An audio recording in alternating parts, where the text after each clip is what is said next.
Welcome, Bronco Nation, to my game review for Boise State versus Fresno State. Boise State winning the rivalry, the battle for the milk can, 40-20. I am so excited to do this game review. We just watched Boise State in back-to-back weeks after having no offense at all for this entire season. In back-to-back weeks, has gone for over 300 yards rushing.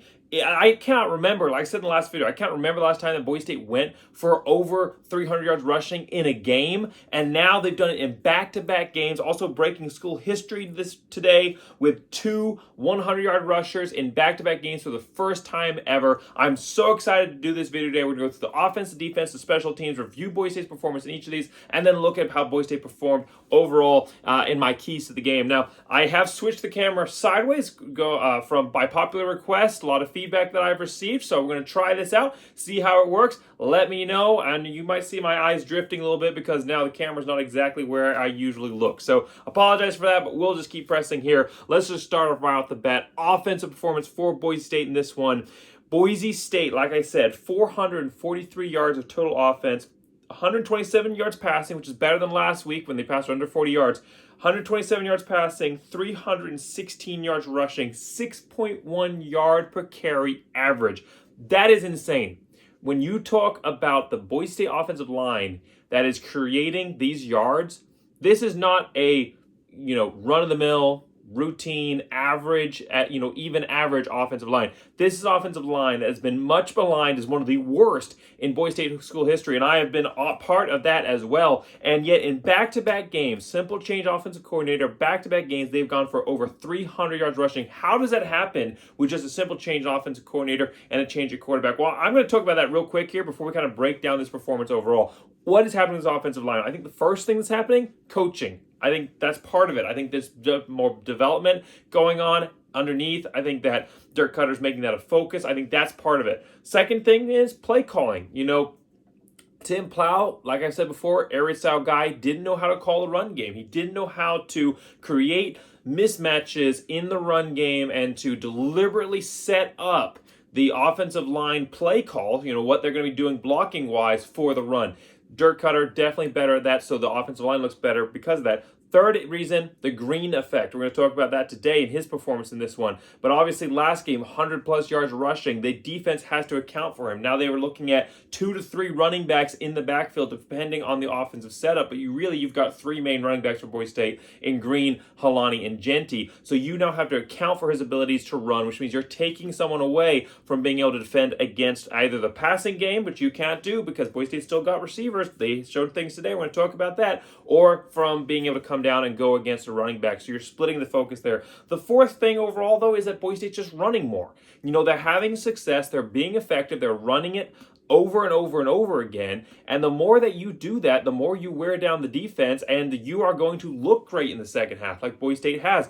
And so I think the other 3 factors contribute to Boise State having more success in the first half. But Boise State is running away with these games quite literally in the second half because the defense is getting absolutely ground down. Boise State's seen it happen to them plenty of times when they've played Air Force. You just get run under, and eventually you just start to break. Well, Boise State's now on the receiving end of that. The benefits of that style of play calling is reaping huge rewards here for this Boise State offense. So let's talk about this today. Boise State, A-plus performance. Going to say that right off the bat, get that grade out of the way. A-plus performance for Boise State in this one. Kind of starting off a little bit slow. I think they were trying to emphasize that passing game, trying to get Green some opportunities to throw the ball deep, which is not necessarily his strong point, especially early on in the game when he hasn't established the running game yet. Trying to give him some opportunities to pass, kind of came out throwing.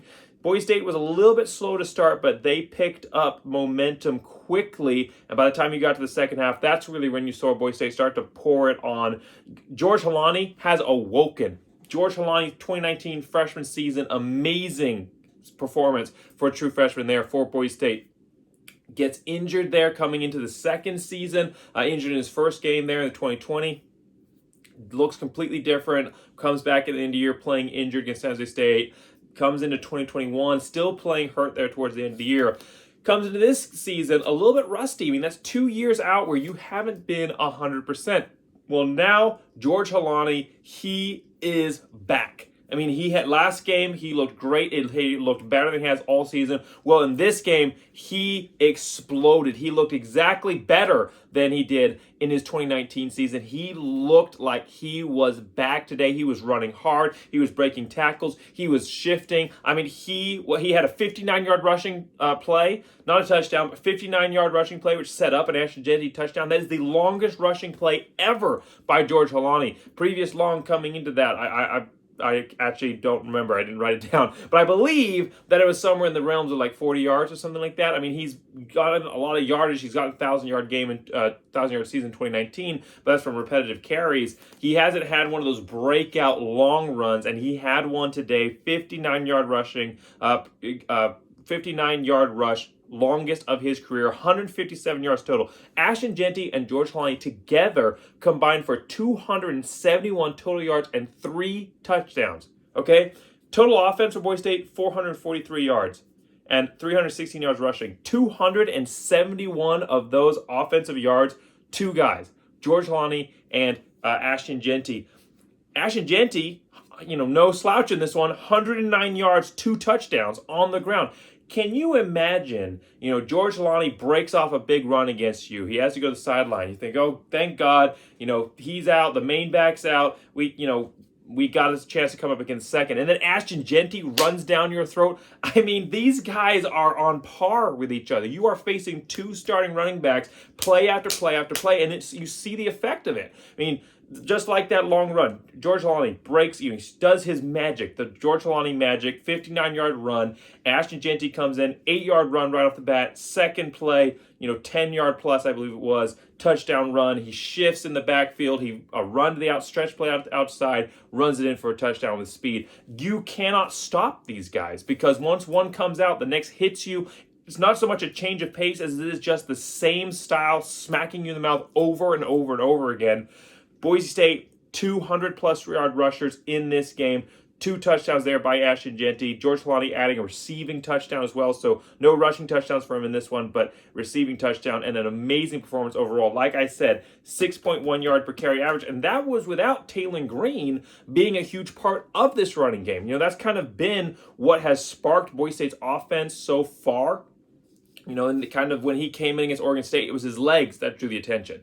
When he came in against 100-plus yard rushing performance against Oregon State. Last week when he comes in against San Diego State as a starter, 100-plus yard rushing performance. That's when Boise State offense got in gear. Well, in this one, his legs weren't really a focus. You didn't see so many designed run calls with Taylon Green. You saw some scramble calls. You saw a few running plays. Actually, Fresno State overall did a pretty good job of closing up and stopping the running plays by Taylon Green. Only 22 yard rushing on 11 attempts here by Taylon Green in this one.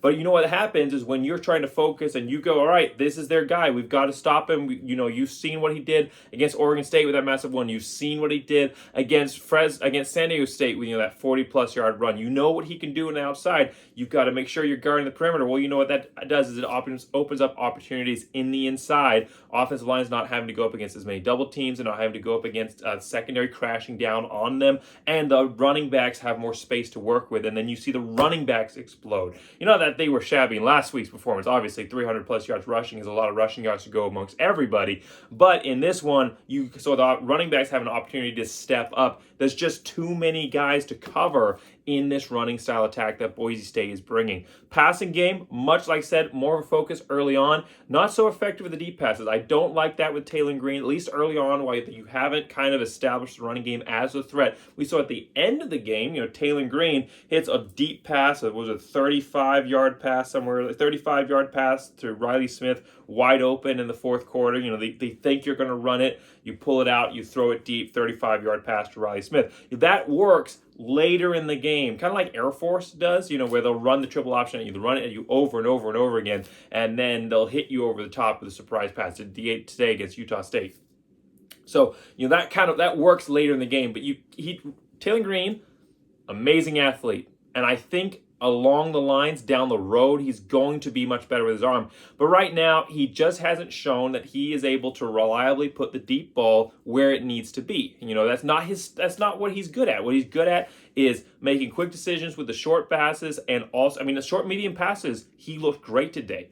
Both of his touchdowns, short passes, short pass to Billy Bones in the back of the end zone, and then a short pass to Holani being able to then run it in for a touchdown. And he looked good when he was throwing the bullet pass, the line pass. When he's trying to lob it up, when he's trying to throw those arcing passes, those deeper passes, that's when he doesn't have quite the right ball placement. He doesn't quite fit into the right windows. He's overthrowing slightly, especially when he's having to roll out to his left, which we saw a lot of today. Kind of an interesting decision to have to put him on the run to the left, and he's throwing off his back foot. That's how he threw his interception, the one interception he had today. So, not necessarily his strong point. I thought that Boise State maybe not the best play calls wise, going with that early on. But Boise State settled into itself there in the second half, moving to the end of the first half and the second half.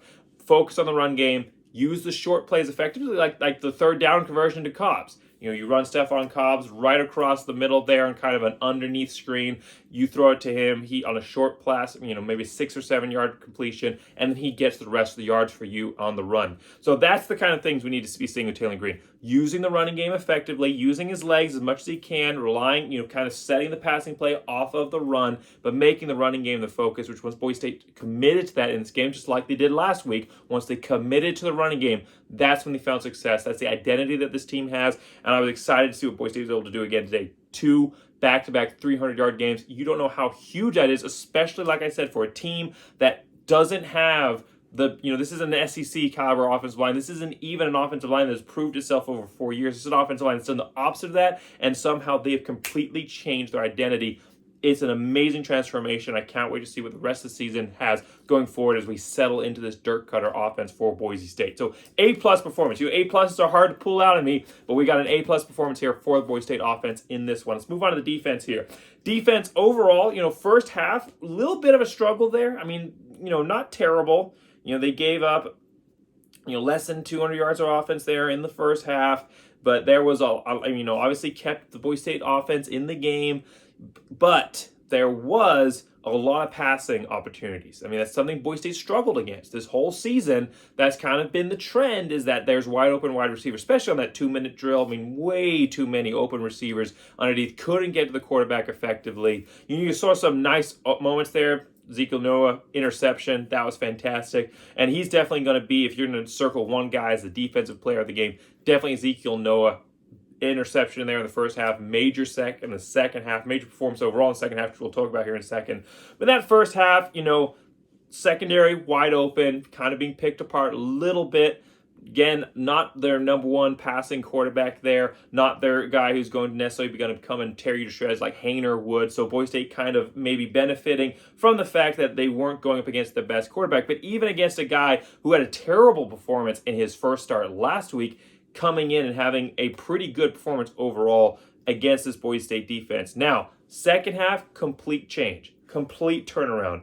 Boise State was getting to the quarterback effectively. They were rattling him. Boise State gave up 228 yards of offense in this game, 134 yards passing, 94 yards rushing. 228 yards of offense overall, only 40 yards allowed in the second half.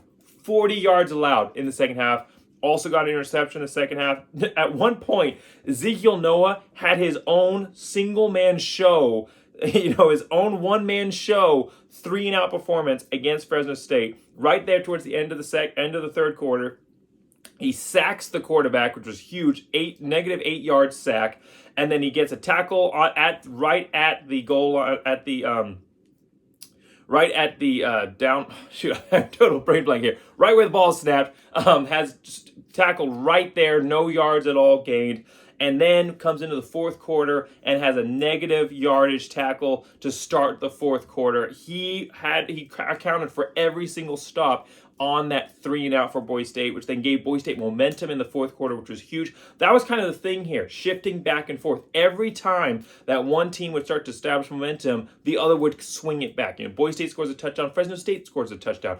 Boise State is stopped, Fresno State scores, maybe they have momentum, Ezekiel Noah picks them off. So Boise State back and forth with the momentum all day before really establishing themselves there in the fourth quarter. Boise State taking over the game. I predicted that Boise State would win this game 31-20, so I wasn't far off. I really wasn't. Boise State winning this one by a little bit more than that, 40-20 overall in this game, 40-20. But a big part of that was Boise State's defense pretty much shutting down the Fresno State offense there in the second half, not allowing much at all. Boise State's defense coming up huge. Rodney Robinson had a major interception there in the second half to give Boise State 3 points, which we'll talk about here in a segment of special teams. But overall, A- performance, just because that first half, kind of the struggles there against the secondary, but Boise State turned things around in a big way in the second half. Major reason for Boise State coming away from this with a win, and a dominant win against their rival here in Fresno State. So special teams performance here, we're going to give this an A- overall, because Dalmez, amazing performance as always with this guy. 4-4, tied the Boise State record for most field goals made in a game. I believe that one's held by Sachs against FSU. I believe that's the record, is the 4 field goals that he was able to make against FSU. But he tied the school record there, so he was real close to breaking it. Very reliable, made every field goal when the offense came up short. Something Boise State's going to need to work on going forward is kind of when they get into the red zone, things sputter out a little bit. Boise State isn't able to necessarily push through because there's not as many opportunities there. Taylor Green was making some questionable decisions there, running around with the ball. Boise State definitely needs to figure out some things as far as their red zone package goes, but when you can't get it in to the end zone, you've got a great guy here in Jonah Dalmas who's going to be able to get you 3 pretty much every single time. 4 out of 4 today to continue another impressive season for him after last year's performance. So 4 out of 4, he looked great. Will Farron coming in to replace Ferguson after the muffed punt situation at San Diego State. Boise State going after some struggles by Ferguson, trying out a different guy here in the punting game. 2 punts, 35.5 yard average overall, long of 36. So I think Ferguson, definitely probably your guy. He's raw, he's fresh, he's a freshman coming here to play at this level from Aussie rules, coming in and playing at the collegiate level. It's a change, it's a transition for him. I think Boise State definitely needs to stick with Ferguson. Will Farron, he didn't make any major mistakes, didn't turn the ball over, so that's a positive. But I think that, when you look at leg strength, you look at the potential, Ferguson definitely gives you the higher upside. So I understand trying something out here, but I think going back to Ferguson, giving some more opportunities, working on him going forward is going to be the better option for Boise State.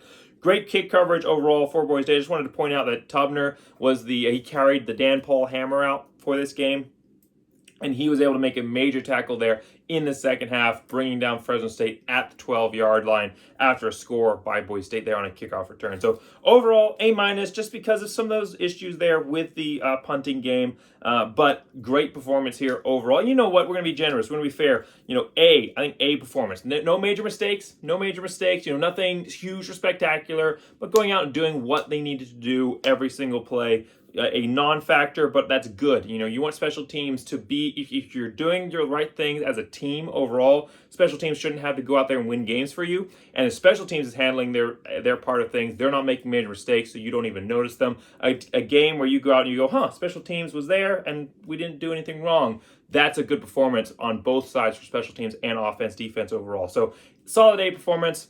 Not maybe A+ if Will Farron had gotten some longer punts away, but we'll give him a solid A performance here for special teams. All right, so that's the offense, defense, special teams. A+ offense performance, hands down. Defense A-, special teams A. Let's look real quick here to finish up 3 keys to the game, how Boise State did. One second, we've been talking for a little bit here. All right, and we will finish this up.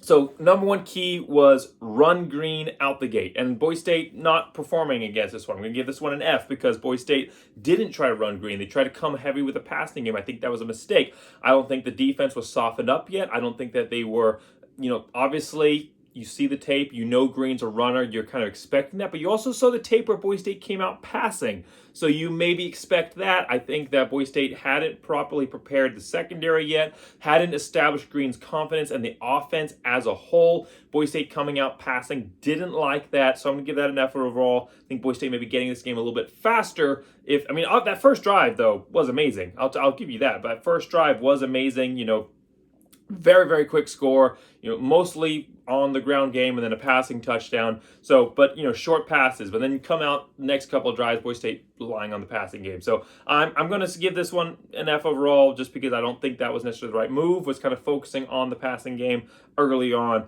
But it is something that I want to see as part of this Boise State offense, just not out the gate, establish a running game, give yourself some momentum moving forward. Second here, embrace the run. again, kind of talking about, what's this Boise State, what's their identity? The whole season, Andy Avalos has talked about wanting to be a run-heavy team, and they've been a lot of different things throughout the season before last game at the second half when they finally found themselves establishing that run-heavy identity.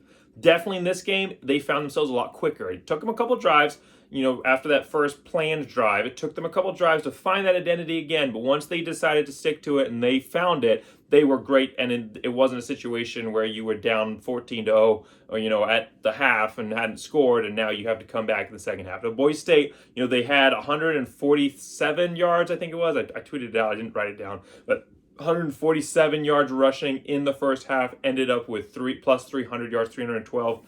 Is that what I said? Yeah, 316 yards rushing overall in the game. So, they got half of that rushing yards in the first half. So they were obviously being very effective.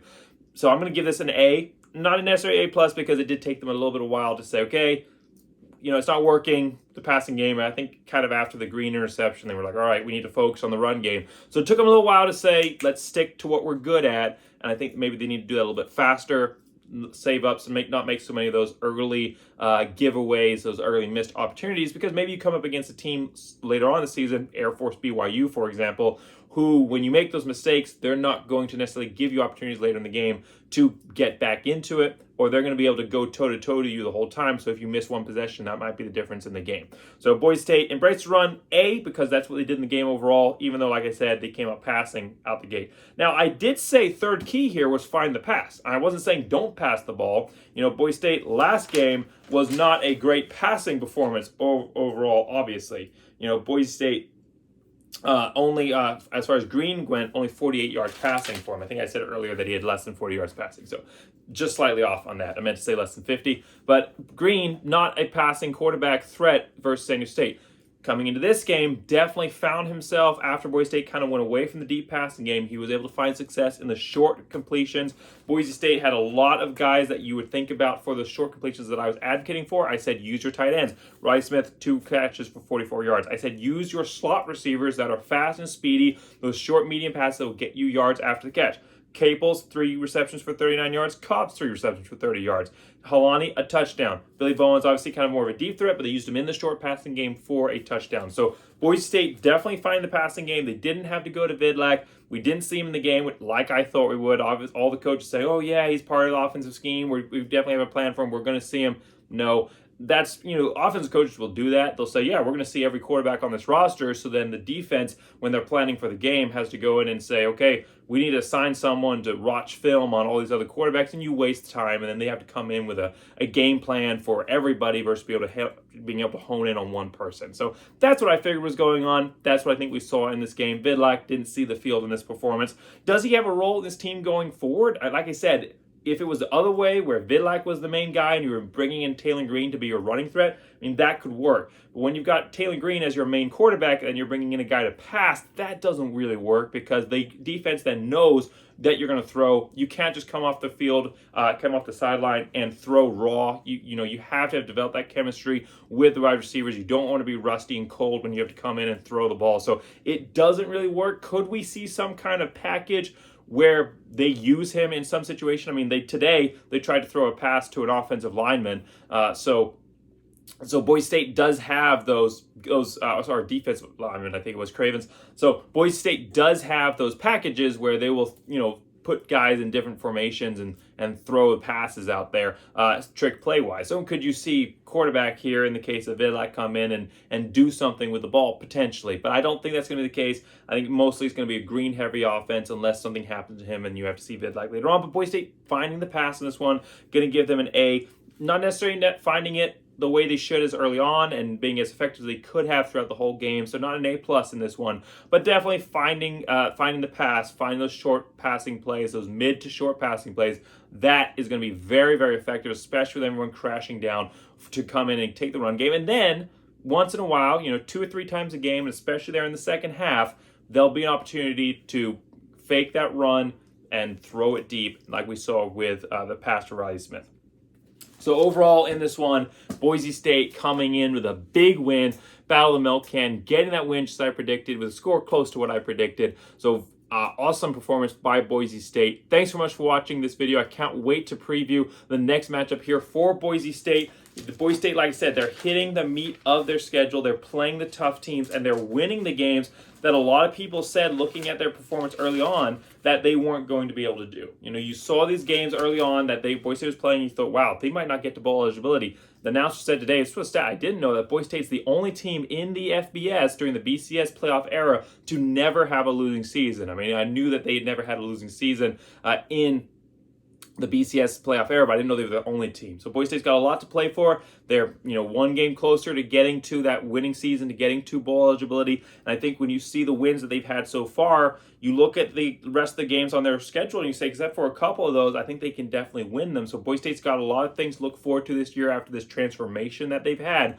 But that next game here against Air Force is one of those games that you look at and you go, man, even with this transformation, that's a tough one. Air Force is a team that it doesn't matter how good Boise State is or how bad Boise State is, how good Air Force is or bad Air Force is, that is always going to be an absolute bloodbath. And Boise State has always had issues stopping that option offense, and it's usually taken new coaches a little while. I mean, it took Harsin, 4 years to adjust to the defense, and obviously Andy Avalos losing, Boise State under Andy Avalos losing last year to Air Force, and they had to go and play at the academy. So this is going to be an interesting game to preview.